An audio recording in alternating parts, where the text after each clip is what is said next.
ก็หลังจากเป็นครีเอเตอร์แล้วก็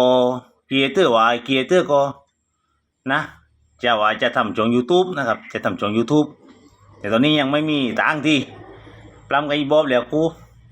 นะตอนนี้กำลังเข้าไปในช่อง YouTube นะกำลังทำช่องอยู่ครับกำลังทำช่องตังค์ทำเพลงอยู่ก่อนแต่ว่าอยากอีกทำเพลงนะครับอยากทำเพลงตอนนี้มีช่อง YouTube แล้วนะครับก็ได้โพสต์ลงไปในเฟซเลยนะครับขอฝากนะครับฝากเป็นกำลังใจนะครับเพื่อที่ได้เป็นช่อง YouTube แบบว่ามันเป็นเพื่อเต็ม100%ตอนนี้ก็ได้76%นะครับสำหรับครีเอเตอร์การลงคลิป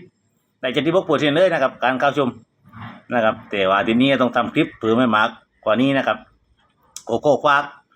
เป็นกำลังใจให้ครีเอเตอร์ต่อไปครับผม